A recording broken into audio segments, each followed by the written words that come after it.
building trusting relationships with staff. The most important factor in determining the social-emotional climate of a school is the quality of the relationships among the adults on the campus, the teachers, and administrators. In fact, Dr. Roland Barthes, the founding director of the Principal School at Harvard University, claims, "The nature of relationships among the adults within a school has a greater influence on the character and quality of that school and on student accomplishment than anything else." It starts at the top. The principal sets the tone, and if it's warm, accepting, trusting, and encouraging, it will permeate the entire school. Teachers will tend to be warm, accepting, trusting, and encouraging with one another and with their students. However, teachers have a responsibility for the school climate as well. Even great principals cannot dictate the attitudes or control the interpersonal behaviors of individual teachers. On every campus, there are 4 basic relational patterns among teachers: parallel relationships, adversarial relationships, congenial relationships, and collegial relationships. Parallel relationships.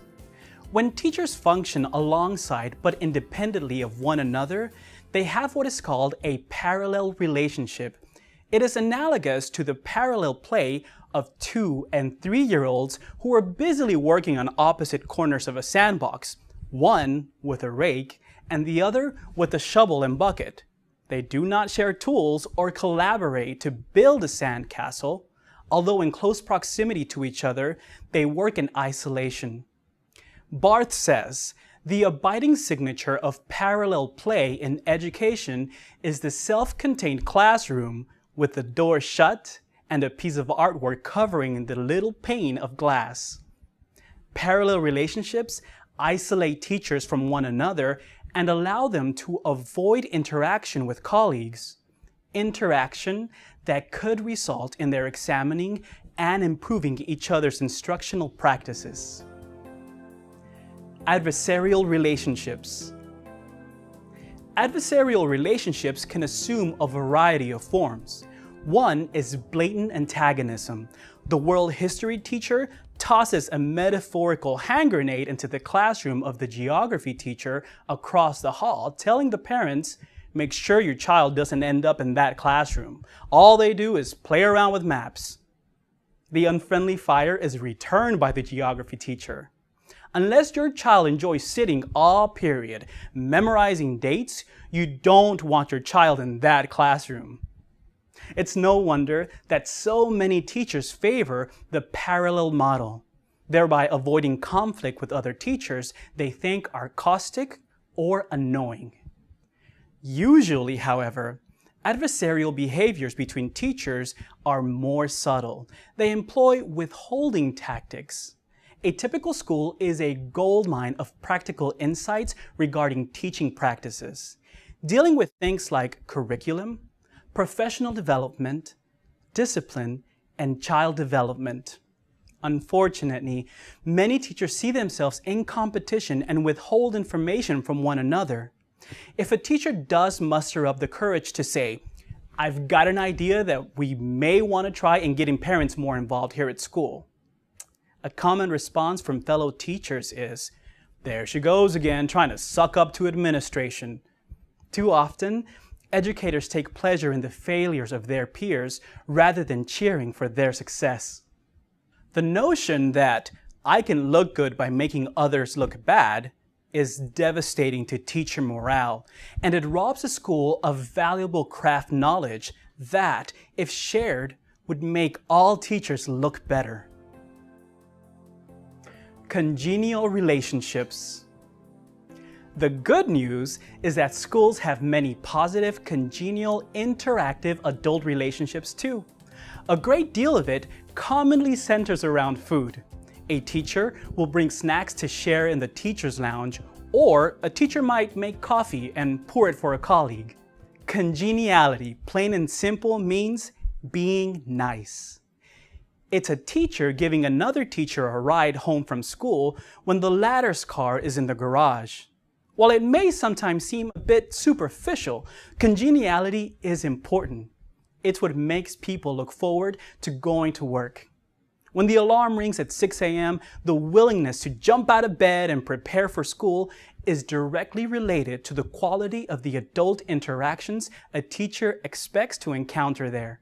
The promise of friendly, congenial relationships helps a teacher to shut off the alarm and rise. Collegial relationships. Congenial relationships are a precondition for the highest form of campus relationships, collegiality.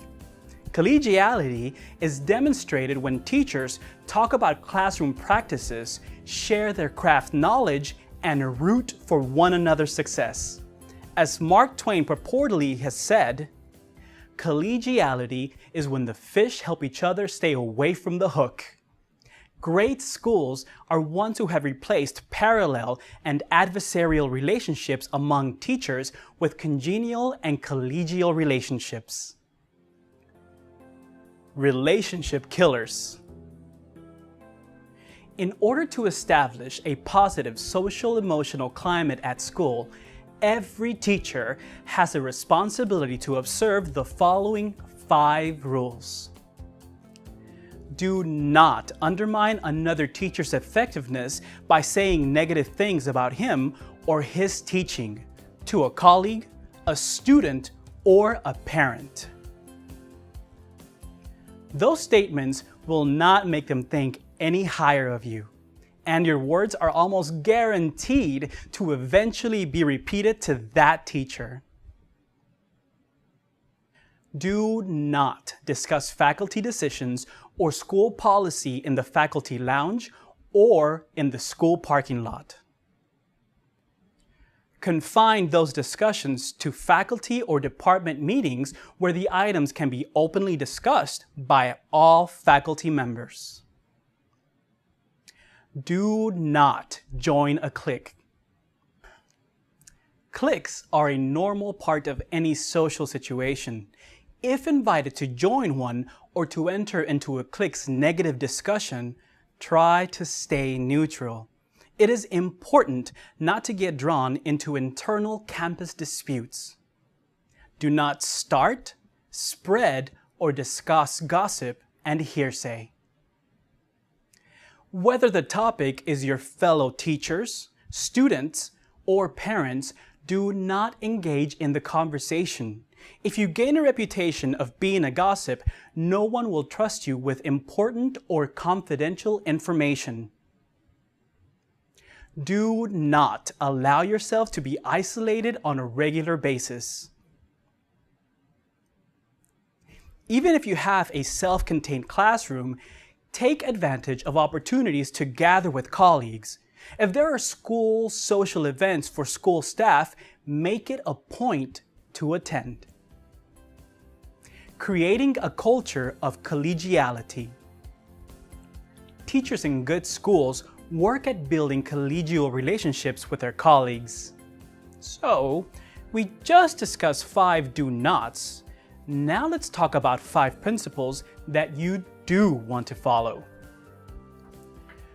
Do discuss classroom practices and education-related items such as parent involvement, curriculum development, and team teaching in the faculty lounge. These discussions will encourage collegiality. Do be open and generous in sharing ideas and craft knowledge. Taking the initiative in sharing classroom concepts and practices will encourage others to do so too. Be a good listener and compliment the efforts of others who share. Do keep any promises that you make. If you say you're going to do something like work up a unit for a team, bring materials to school, prepare curriculum for team teaching, or whatever, be sure to keep your word. Do make choices to be positive.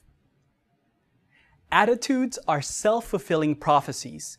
If teachers go to school expecting a wretched, non-productive day, they will not be disappointed. On the other hand, if a teacher arrives at the campus looking for some joy, humor, and positive interactions with other teachers, chances are good that those expectations will be met. Even setbacks will be put in perspective, greeted as being normal aspects of life, and viewed as possible learning opportunities. Do root for one another. The bottom line is that an absolute key to a positive social-emotional school climate is for teachers to extend the same unconditional love and care to one another as they are expected to give to their students.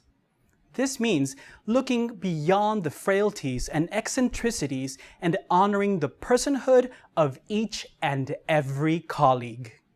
It does not mean that we must like the behavior of other teachers or like being around everyone on the teaching staff. Nor does it mean that we must constantly be working to make others like us. As one educator said, trying to please everybody is like trying to catch raindrops in a barrel. Even if you have a 50-gallon barrel, you can't catch them all. Even those who are best at establishing collegial relationships will probably not be able to do so with every teacher on campus. Sometimes, people's personalities and life experiences simply do not sync with one another. In such cases, the rule of thumb is to not force the relationship to be anything other than cordial and congenial. Teachers can show mutual respect and care for one another without being the best of friends. Summing up, imagine some scenarios with me. Imagine where the principal is under siege from a group of parents, or a teacher is unsure how to instruct a gifted student or teach a student who is performing below grade level. Or a beginning teacher is being worked over by a tough classroom of kids. Do we see in those situations an opportunity to gloat over the misfortune of a fellow educator? Or do we exercise the empathy and compassion inherent in the concept of collegiality and do whatever we can to ease the burden of our colleague? The social-emotional climate of the school will depend on how we answer that question. Let's keep imagining. Can you see a scenario where all teachers at a school are aware of the negativity and stress that the principal or teachers are experiencing at the hands of difficult students and parents, and who empathize and offer to help? To give support to the principal and say, "I'm with you"? To take a student or two into their classrooms to break up the gang mentality of difficult kids who are feasting on a teacher. To invite a beginning teacher into their classroom so she can observe how they handle those same students who are giving her problems. To meet with a struggling teacher after school to reflect on the day and help them plan the next. To share curriculum materials that will help engage students who have a short attention span. A school with that sort of collegial mentality will be a joy in which to teach. As Barth points out, the relationships among the educators in a school define all relationships within that school's culture.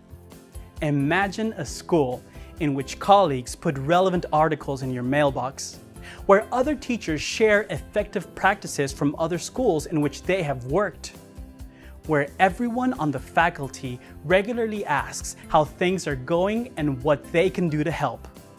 With that kind of collegial support shared amongst its teachers, such a school will offer dynamite instruction to its students.